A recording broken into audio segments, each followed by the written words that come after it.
Bonjour, je suis Christophe. Bienvenue pour le 60e jour de notre voyage au cœur de la CNV. Aujourd'hui, je vous parle de la vie en groupe.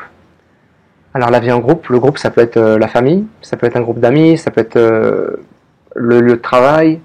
Voilà, tout endroit où, à un moment donné, on est plusieurs êtres humains ensemble. Alors, on l'a déjà vu avec l'interdépendance, on l'a déjà vu avec tout ce qui était de l'ordre de l'écoute empathique, etc.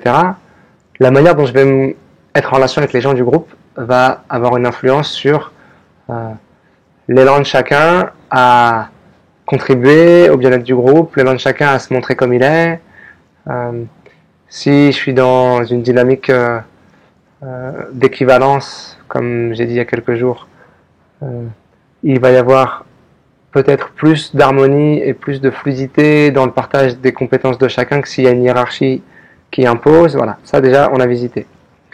L'idée, en tout cas pour moi dans un groupe, c'est de réussir à susciter la coopération entre les êtres humains, de laisser l'espace pour que les potentiels de chacun puissent se montrer, et sortir des rôles autant que possible pour que vraiment chacun ait cet élan de contribuer au bien-être du groupe et de soi-même. Il y a des choses qui vont aider là-dedans.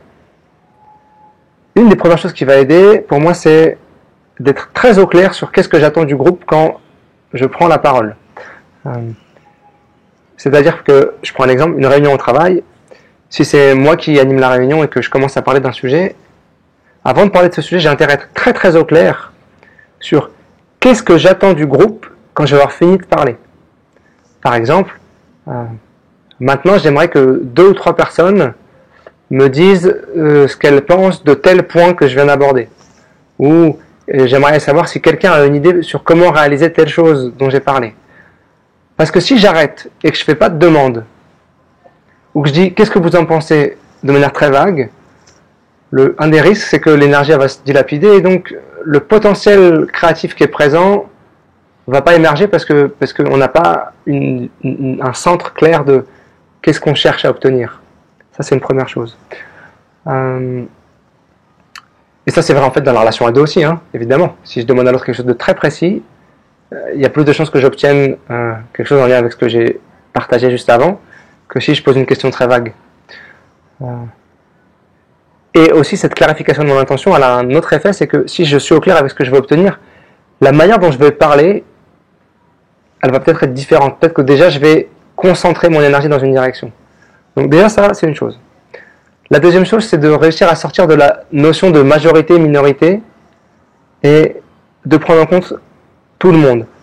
Dans la majorité-minorité, on le voit bien dans les élections présidentielles, si 51% des gens ont décidé un truc et 49% des autres ont dit l'inverse, ou en tout cas un autre choix, 49% a perdu. Ça veut dire qu'il faut imaginer qu'il y a quand même, après une cohabitation avec ces 100% de personnes-là, donc 49% ne sont pas d'accord avec ce qui est en train de se vivre. Ça, on peut difficilement faire plus violent. Une manière qui va permettre de prendre en compte la globalité, c'est de changer la manière dont je prends des décisions en groupe. Comment je fais ça?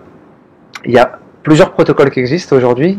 Il y a beaucoup dans ces dernières années, il y a eu beaucoup de choses qui ont été faites, il y a beaucoup de recherches. Et donc il y a vraiment des propositions que je trouve très intéressantes. Une que j'aime beaucoup, c'est la décision par consensus et par le fait de relever les objections. Qu'est-ce que ça veut dire? Ça veut dire, mettons que là, on est dans un groupe et que je fasse une proposition à ce groupe. La question que je vais poser au groupe ensuite, c'est est-ce que quelqu'un a une objection? Les gens qui ont des objections vont lever la main. Je vais écouter la première objection. La personne, alors, mettons que la proposition, c'est on est en stage de CNV et je dis, voilà, je propose qu'on aille manger à 13h. Et là, je demande est-ce que quelqu'un a une objection à ce qu'on aille manger à 13h? Il est 11h maintenant. Quelqu'un lève la main et dit, oui, moi, en fait, je préfère qu'on aille manger à 12h30 parce que j'ai faim et puis en plus j'ai envie d'aller à la poste et la poste elle ferme à 14h et donc j'ai peur de ne pas avoir le temps, etc. Bon, ok. C'est quoi ta proposition? Ma proposition c'est qu'on aille manger à 12h30. Est-ce que quelqu'un a une objection? Les personnes qui ont des objections lèvent la main. Il y a peut-être des gens qui avaient des objections quand moi j'ai dit 13h, qui n'en ont plus maintenant. Parce que 12h30 ça leur convient mieux. Il y a peut-être des gens qui n'avaient pas d'objection quand j'ai dit 13h et qui quand on a dit 12h30 ils ont une objection, ils lèvent la main. Et donc on va écouter toutes les objections comme ça. Et à chaque fois on va bonifier la proposition d'avant. Avec l'idée que c'est pas à la préférence de tout le monde qu'on cherche à arriver, parce que ça, on a conscience que ça n'arrivera juste jamais. Si je veux absolument manger des frites et que toi tu veux absolument manger du riz et qu'on trouve pas un restaurant où il y a des frites et du riz, on a perdu d'avance. Non, l'endroit où on veut arriver, c'est un endroit dans lequel chacun est à l'aise avec la décision qui a été prise en commun. Ça veut dire que je peux vivre avec. C'est pas ma préférence, mais je peux vivre avec. Et j'ai pas d'objection majeure. Voilà, c'est ça qui est important. Hein. C'est vraiment ce consensus-là. Et donc, quand je vais avoir écouté les objections, rapidement, et je dis rapidement parce que dans mon expérience, ça va vite, ça. Quand les gens sentent vraiment qu'ils ont l'espace d'exprimer leur objection, rapidement, on va arriver à une décision de groupe qui nous convient à tous. Moi, je fais ça à tous les stages quasiment. Et en 5 minutes, on a trouvé à quelle heure on allait manger. Et on peut le faire sur n'importe quoi. C'est-à-dire que, où est-ce qu'on part en vacances? Qu'est-ce qu'on va voir comme film au cinéma? Quelle décision on prend pour tel projet dans l'entreprise? Quelle personne on engage ou pas? Bref, tous les sujets peuvent être vus via cette lentille du consensus dans lequel vraiment chacun a l'espace pour s'exprimer. Et demander est-ce que quelqu'un a une objection, c'est différent de demander est-ce que tout le monde est d'accord, parce que dans est-ce que tout le monde est d'accord, si on est 50 dans la pièce et que tout le monde dit oui, qu'il y en a un qui dit non, 49 oui et 1 non, en termes de volume, vous allez vite comprendre que le non, je ne l'ai peut-être pas entendu. Alors si je demande qui a une objection, levez la main, là s'il y en a une, la main levée, tout le monde la voit. Et donc ça c'est vraiment important aussi. Voilà. Je vous ai dit tout ce que je voulais vous dire sur le sujet. Ah non, il reste un truc. Parfois, malgré le fait que je cherche le consensus, je ne vais pas le trouver. Ça va prendre beaucoup de temps. Ça arrive. Dans ce cas-là, j'ai deux choix. Soit je prends le temps complètement nécessaire. Enfin, j'ai au moins deux choix. Soit je prends complètement le temps nécessaire pour accueillir tout ce qui se passe chez chacun qui fait qu'on n'arrive pas à trouver un consensus. Et donc ça peut nécessiter d'avoir plusieurs réunions à la suite. Hein. Il y a des sujets qui sont très très complexes. Complexes dans le sens où il y a beaucoup d'imbrications, il y a beaucoup de conséquences. Et donc ça nécessite vraiment de prendre en compte plein d'aspects. Et donc je ne vais pas résoudre ça en 10 minutes. Et parfois, je vais aussi faire le choix que la personne qui est le capitaine du bateau à ce moment-là, et dans laquelle on a mis notre confiance, et dans laquelle on a mis notre OK, qu'elle décide à des moments clés, OK, je vais décider de lui laisser le pouvoir de choisir. Et cette personne, elle ne choisit pas pour son bénéfice à elle, elle va choisir pour ce qu'elle pense à ce moment-là être le meilleur choix pour le groupe, pour le projet, etc. Et à ce moment-là, donc, cette personne, elle va trancher.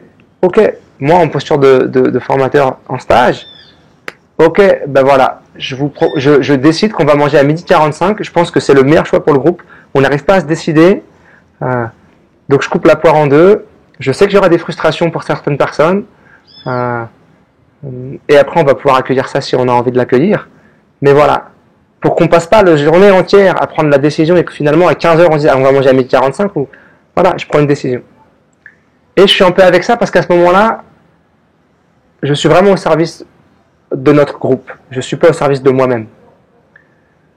Et donc cette manière de voir la prise de décision, pour moi, elle change vraiment les dynamiques de groupe. Elle change vraiment la manière dont chacun va se sentir à l'aise de pouvoir proposer des choses et d'être entendu. Et donc forcément, il y a tellement de joie après à travailler ensemble. Tellement de joie. Ou à vivre ensemble dans la famille, enfin bref, à être ensemble. Donc aujourd'hui, je vous invite à regarder comment vous prenez vos décisions collectivement, voir si vous pouvez amener plus de consensus, voir si parfois vous pouvez vous exprimer plus aussi dans les objections que vous pourriez avoir. Voilà. Juste ramener toujours un peu plus de les besoins de chacun sont aussi importants. Je vous souhaite une très belle journée et je vous dis à demain pour le 61e jour de notre voyage au cœur de la CNV. Merci d'avoir regardé cette vidéo, j'espère qu'elle vous a plu. Si c'est le cas, merci de cliquer sur j'aime juste en dessous et de la partager avec qui vous voudrez. Vous pouvez aussi me laisser des commentaires, bien évidemment, je les lirai avec grand plaisir. Si vous souhaitez recevoir les notifications de mes prochaines vidéos, vous pouvez vous abonner à ma chaîne YouTube ici. Si vous souhaitez visiter mon site, c'est juste là, vous y verrez mon agenda avec toutes mes activités de communication non violente et de danse. Je vous souhaite une très belle journée et à très bientôt.